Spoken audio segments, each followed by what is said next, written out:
Pertanyaan kemudian, lalu apa saja temuan Kementerian Kesehatan RI pada keracunan makan bergizi gratis MBG yang marak terjadi di sejumlah daerah? Kita langsung tanyakan ke Dr. Widiawati, selaku juru bicara Kementerian Kesehatan RI. Selamat sore, Dr. Wiwit, apa Selamat kabar? sore. Selamat sore, Mas. Salam sehat. Salam sehat. Alhamdulillah sehat ya. Terima kasih sudah meluangkan waktu, Dr. Wiwit. Jadi hari ini penegasan dari Pak Menkes di DPR apa, Bu? Poin-poinnya? Jadi penegasannya kan kalau tadi Bapak mengutarakan di DPR itu terkait dengan situasi kejadian keracunan pangan MBG di Indonesia. Mhm. Kemudian Bapak juga menginfokan tentang sertifikat layak higienis sanitasi untuk SPPG. Mhm. Ada juga pengawasan SPPG, respon kejadian keracunan pangannya, dan juga mungkin bercerita Bapak tadi pengukuran dampak MBG-nya. Oke. Jadi memang kita tahu bahwa ada beberapa situasi yang terjadi terutama yang marak di kabupaten ini ya, Mhm. Bandung Barat, Provinsi Jawa Barat yang sudah seperti tadi disiarkan ada beberapa, dan Mhm. mungkin kita bisa juga mengambil kesimpulan bahwa setelah kejadian memang ada gerak cepat dari Mhm. puskesmas yang terkait, kemudian puskesmas, klinik terdekat, rumah sakit untuk merawat anak-anak atau peserta didik yang terlihat keracunan makanan. Nah, Oke. dari sini kita bisa mengambil kesimpulan bahwa Mhm. penyebab keracunan pangan itu memang sering ditemukan. Oke. Dan bakterinya salah satunya adalah Salmonella, Mmm. kemudian ada Bacillus, itu yang tadi Bapak ceritakan. Mhm. Selain bakteri juga keracunan makanan itu bisa disebabkan karena virus, Mmm. kemudian juga karena bahan-bahan kimia. Nah, Oke. ini yang tadi secuplik diceritakan oleh Bapak, dan kemudian juga penyebab-penyebab keracunan yang bisa juga dari pangan yang tadi saya ceritakan, kemudian juga dilihat dari apa namanya, karakteristiknya dari bakterinya itu seperti apa Oke. gitu. Mmm. Terus kemudian apalagi ya tadi sumber pajanannya, Mmm. kemudian gejala klinisnya. Mhm. Lah setelah kalau sudah itu kemudian pemeriksaan apa saja yang sudah dilakukan gitu, dan juga Oke. penata Mhm. laksanaan. Tet Itu mungkin yang bisa saya ceritakan dari tadi yang Bapak eh, paparkan. Tentu ada mitigasi ya, Bu, ya, untuk mencegah adanya keracunan. Sejauh mana kemudian Kementerian Kesehatan ini berupaya untuk mendukung program ini? Iya, jadi Mhm. kalau kami dari sudut Kementerian Kesehatan tentunya tadi Bapak mengutarakan bahwa kita perlu ada SLHS. Oke. Nah, sebetulnya memang Mhm. sertifikat SLHS ini diterbitkan oleh Dinas Penanaman Modal dan Perizinan Terpadu satu pintu. Nah, Mhm. percepatan ini diterbitkan kemudian oleh nanti Dinas Kesehatan atau instansi-instansi yang ditunjuk oleh pemerintah daerah. Jadi Oke. memang harus perlu ada standar untuk menghindari tadi adanya keracunan. Persyaratan teknisnya juga perlu, ada surat Mhm. izin SPPG, kemudian juga ada sertifikat khusus keamanan.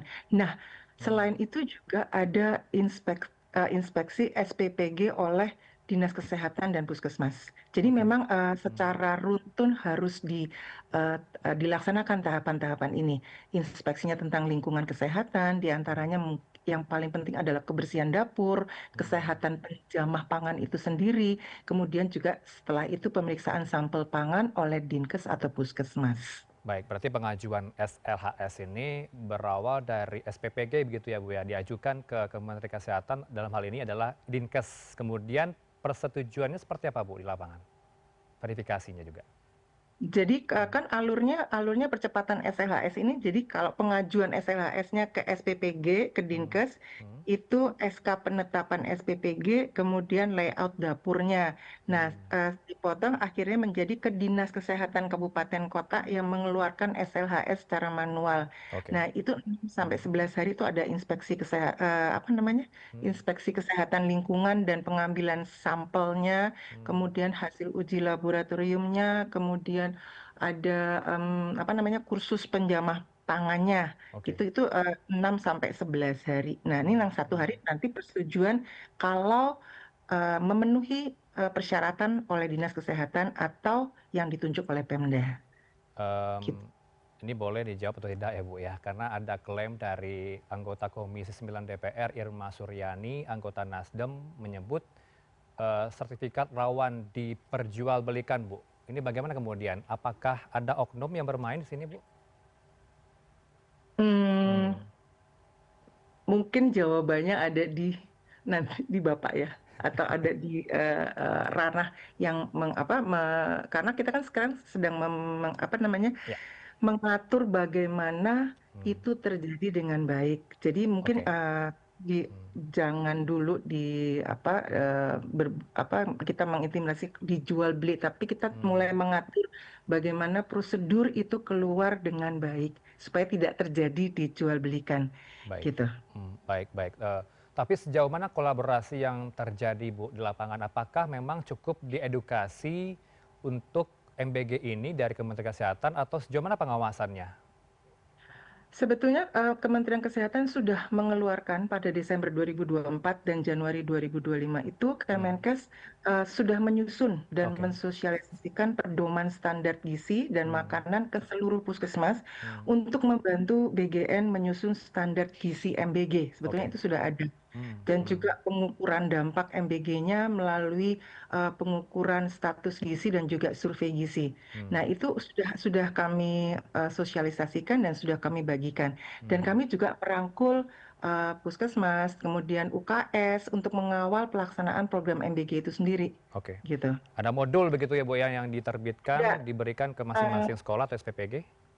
betul, iya. Oke. Jadi Hmm, sebetulnya juga kalau sekolah sendiri hmm, ada pengajaran, ada perangkat ajar dalam pendidikan kesehatan. Jadi 154 perangkat ajar kesehatan itu disusun berdasarkan 22 topik. Kita punya topik itu. oke. Nah, salah satunya adalah mengkonsumsi makanan dan minuman higienis. Nah, itu disebarkan kepada ada PAUD, ada SD kelas 1 2, kemudian kelas 3 4, kemudian sampai sampai ke SMA. Hmm, Tentunya sesuai dengan jenjang-jenjangnya mereka mempelajari tentang bagaimana mengkonsumsi makanan dan minuman yang higienis. Itu oke. masuk ke dalam Hmm, kurikulum, baik. gitu. Dr. Wiwit, apakah selama ini ahli gizinya ini yang merekomendasikan dari pihak Kemenkes atau dari BGN yang turun ke lapangan untuk mengecek langsung higienitas dari makanan itu sendiri? Saat itu kan Hmm, makanya tadi dikatakan bahwa memang ya, koordinasi perlu makin diperketat. oke. Hmm, Jadi nanti pengetatan dalam pemilihan gizinya, hmm, kemudian petugasnya, kemudian koordinasi bagaimana dapurnya, bagaimana apanya. hmm, Karena memang eh, nggak bisa bekerja sendiri. Oleh oke. karena itu dari hari Hmm, Minggu hmm, kemarin sampai tadi dan bahkan mungkin berikutnya akan hmm, ada rakor-rakor yang bekerja sama untuk menuntaskan ini semua secara cepat. Mungkin baik. tidak Hmm, bisa langsung gitu, tapi secara perlahan kita akan segera memperbaiki supaya oke. apa namanya MBG ini berjalan dengan baik, gitu. Karena kan Oh, oke. sebetulnya Hmm, ini adalah cikal bakalnya nanti hmm. kalau kita di masa mendatang 2045 kita perlu apa golden period itu kan, Baik, gitu. dokter, kami punya statement dari dokter dan ahli gizi Tan Sut Yen terkait dengan bagaimana kolaborasi yang harus dilakukan sejumlah pihak terkait dengan MBG ini, termasuk Kementerian Kesehatan. Kita simak pernyataannya dari dokter Tan Sut Yen berikut ini. Ya, kita menjadi problem karena sebetulnya banyak sekali pihak yang tidak dilibatkan ya. Hmm, Jadi dari awal saya sudah mengatakan bahwa BGN ini adalah super power yang bekerja sendiri. Bahkan mereka tidak melibatkan Pemda, tidak melibatkan Dinkes, tidak hmm, melibatkan Puskesmas, apalagi Kemenkes. Saya bukan orang Kemenkes, tapi saya tahu persis ya, bahwa Kemenkes itu melalui Ibu Dirjen sudah menyurati sampai 2 kali oke. perihal masalah makanan kering, makanannya tidak cocok untuk bayi dan balita, Hmm, nggak digubris dong gitu. hmm, Bicara tentang ahli gizi tentu aja kita bicara tentang jumlah beban kerja ya, hmm, jadi jangan sampai karena udah junior, nah ini perlu diperbaiki, udah hmm, junior beban kerjanya tinggi oke. ya, lalu kemudian menu yang sudah dibuat toh juga diganti oleh penguasa SPPG-nya. Hmm, Jadi dan ahli gizi ini yang masih muda tentu ada rasa takut daripada dipecat, betul apa enggak, tidak oke. mempunyai kemampuan untuk pasang taring ya, tidak Hmm, mempunyai kemampuan untuk advokasi, apalagi mereka punya beban kerja sekaligus 3.000 porsi. dokter Wiwit masih tersambung? Ya, Ya, masih oh ya, Mas. silakan direspon. Nampaknya Kementerian Kesehatan belum terlalu efektif ya di lapangan. Apa bagaimana? Iya, jadi Hmm, kan saya tidak bisa katakan belum terlalu efektif di lapangan atau tidak, tetapi hmm, memang mulai minggu kemarin memang memperketat untuk koordinasi ya Mas ya. Ya. Jadi contohnya saja apa yang dilakukan oleh Kemenkes untuk MBG saat ini untuk kedepannya adalah kita tentunya percepatan SLHS itu ya. Oke. Jadi udah gitu pengecekan setiap hari yang kita harus anjurkan. Jadi ini adalah imbauan kami juga, pengecekan setiap hari seluruh proses penyelenggaraan makanan.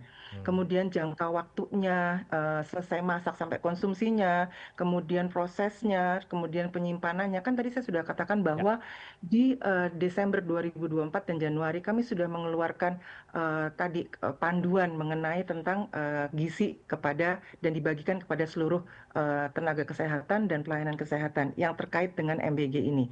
Dan Baik. kemudian kami juga mencoba untuk merangkul protokol di sekolah, bekerja sama dengan Kemendikdasmen dan juga BGN untuk melibatkan wali murid, kemudian perannya UKS seperti apa, terus kemudian mengajarkan melalui modul tadi yang saya katakan bahwa Ya. ada modul ajar yang dari PAUD sampai ke SMA sesuai dengan tingkatan usianya, dan kemudian juga kalau ada insiden ke Kemenkes, Kemendagri, termasuk dengan Dinkes dan juga Puskesmas itu menyiagakan TGC, tim gerak cepat untuk merujuk pasien cepat ke puskesmas terdekat di wilayahnya, dan juga kami menyiagakan lab kesda.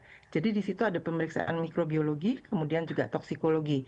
Dan ini yang tadinya pemeriksaan status gizi setahun sekali melalui CKG, kita akan lakukan setiap 6 bulan kepada peserta didik terkait dengan pengukuran status gizi dan dilaporkan masuk ke Satu Sehat terintegrasi dengan database di CKG sekolah. Oke. Itu yang bisa saya simpulkan dari semuanya tadi. Ya, CKG sangat bermanfaat hingga kini begitu ya.